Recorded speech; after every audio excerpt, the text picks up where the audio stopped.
Hello friends, आप सभी का एसपीसी क्लासेस में स्वागत है। तो आज हम पढ़ेंगे राष्ट्रीय भाषा, राजभाषा और संपर्क भाषा के रूप में हिंदी।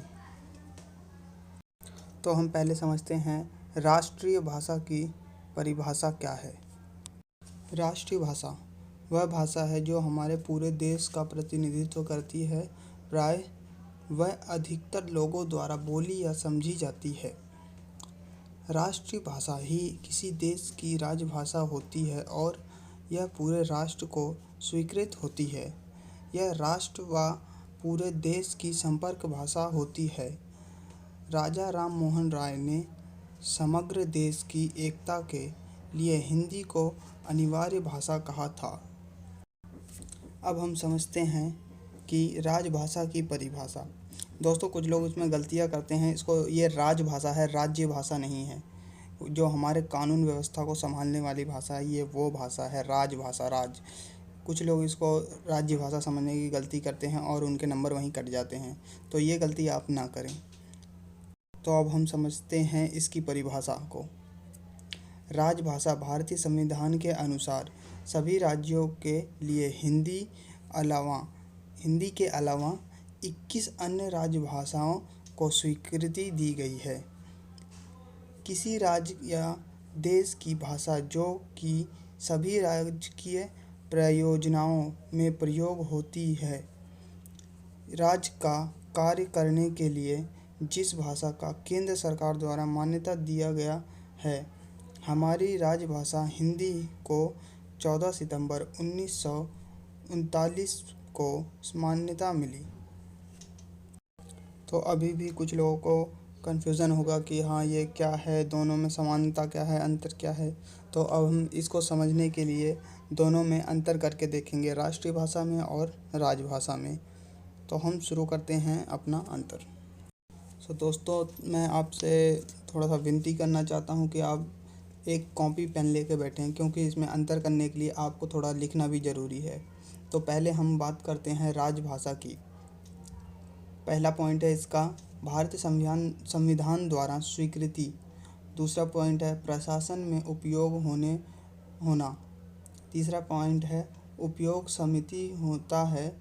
जैसे आज़ादी से पहले हमारी राजभाषा अंग्रेजी थी, जो कि कुछ ही लोग जानते थे, तो यह भाषा प्रशासनिक तथा सीमित तक रहती थी।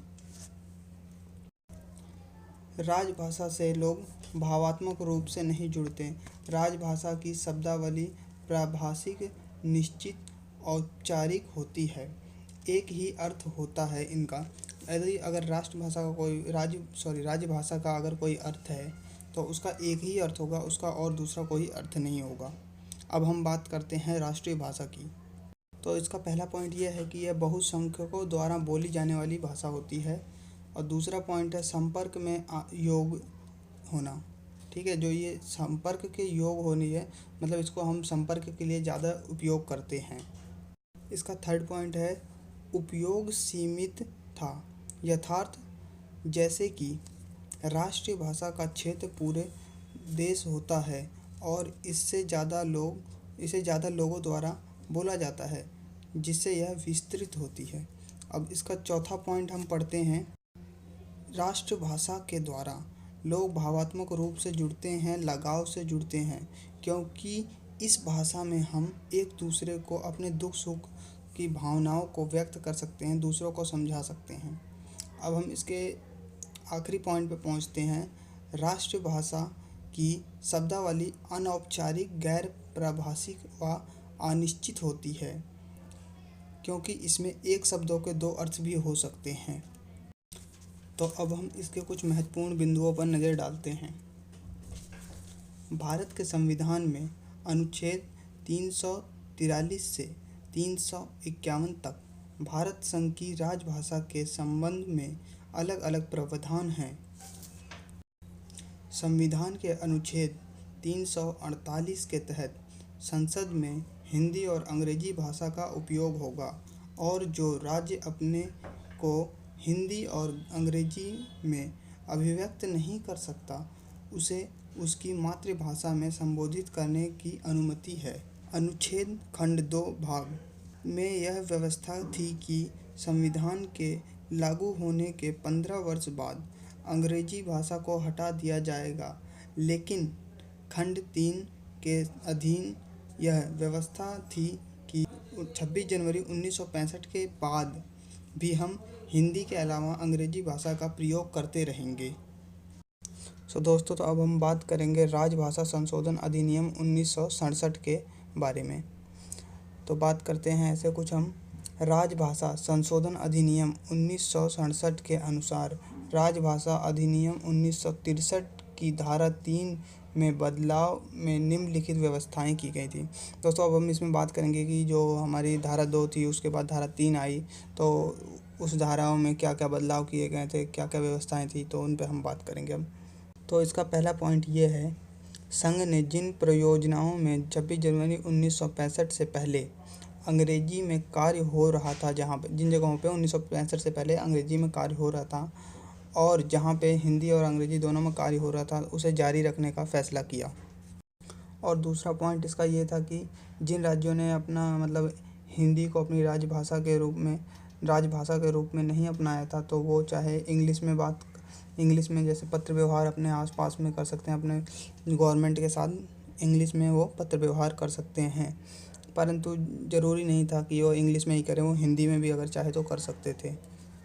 और इसके तीसरे पॉइंट में ये बताया गया है कि यदि 2 अलग अलग राज्यों ने अलग अलग भाषाओं को अपनी राजभाषा के रूप में अपनाया है, तो उन भाषाओं के साथ इंग्लिश में उनका अनुवाद जाएगा। यदि हिंदी को अपनाया है तो इंग्लिश में अनुवाद जाएगा, यदि इंग्लिश को अपनाया तो हिंदी में अनुवाद आएगा। अब हम बात करते हैं चौथे पॉइंट की।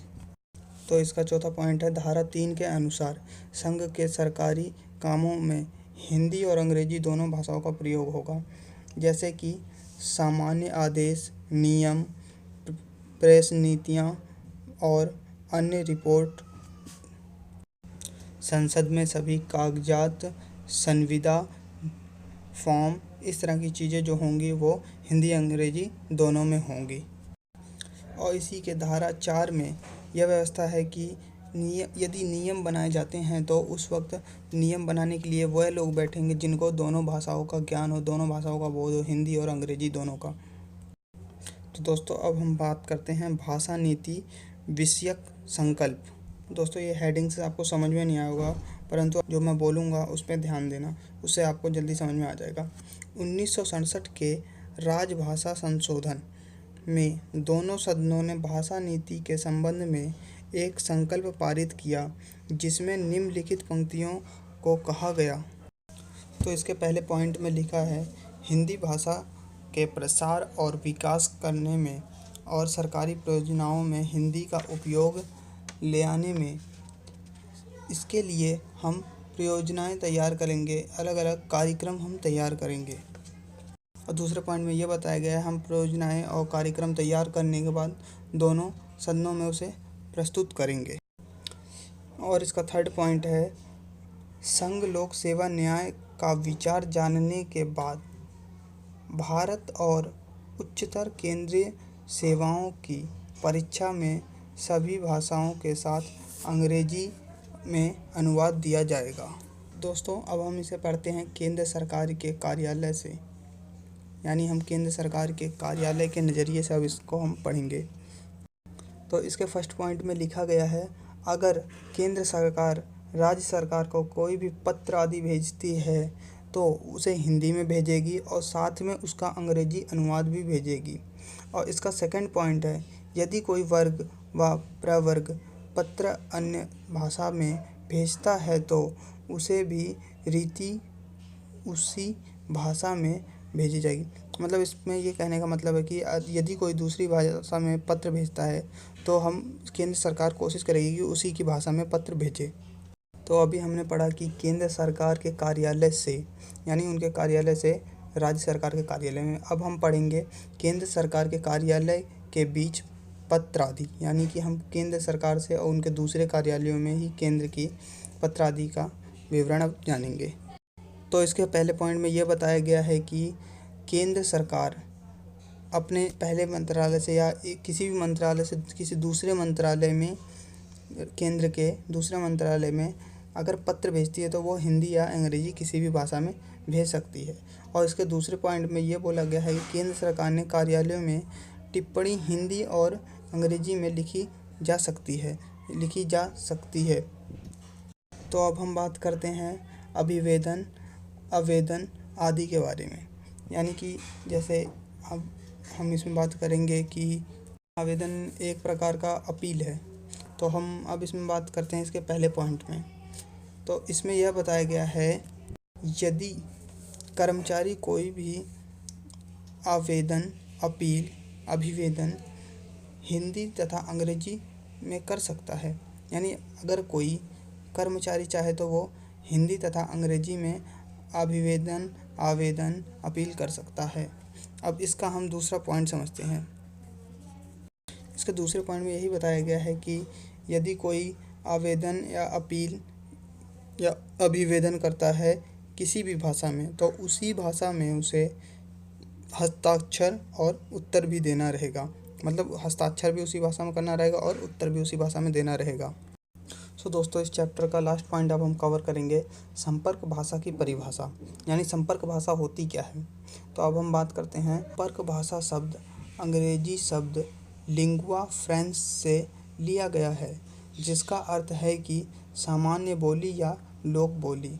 यह वह भाषा होती है जिसके द्वारा हम एक दूसरे से संपर्क साधते हैं, और हिंदी अपने राष्ट्रीय स्वरूप में ही पूरे देश की संपर्क भाषा बनी हुई है। विभिन्न भाषा भाषियों अर्थात अलग अलग भाषा बोलने वाले लोगों ने हिंदी भाषा के द्वारा अपनी बात एक दूसरे तक पहुंचाते हैं, तथा संपर्क भाषा का विकास स्वैच्छिक और प्राकृतिक आधार पर होता है। संपर्क भाषा ही सभी के द्वारा स्वीकृत होती है, राष्ट्रीय भाषा बनती है। तो दोस्तों, यह क्या है कि जो संपर्क भाषा होती है हमारी, वही लोगों के द्वारा स्वीकृत होती है, और ये बोलते बोलते इतने बड़े पैमाने पर पहुंच जाती है कि जिसे हम राष्ट्रीय भाषा बना लेते हैं। ठीक है। उदाहरण के तौर पे अंग्रेजी भाषा पूरे विश्व के देशों के बीच संपर्क साधने का कार्य करती है। सो दोस्तों, मैं आपसे रिक्वेस्ट करता हूँ कि एक बार ये लेक्चर सुनने के बाद आप अपनी किताब ज़रूर पढ़ें। सो दोस्तों, आपको ये वीडियो पसंद आई होगी। आप इसे लाइक करें, शेयर करें, सब्सक्राइब करें। Thank you.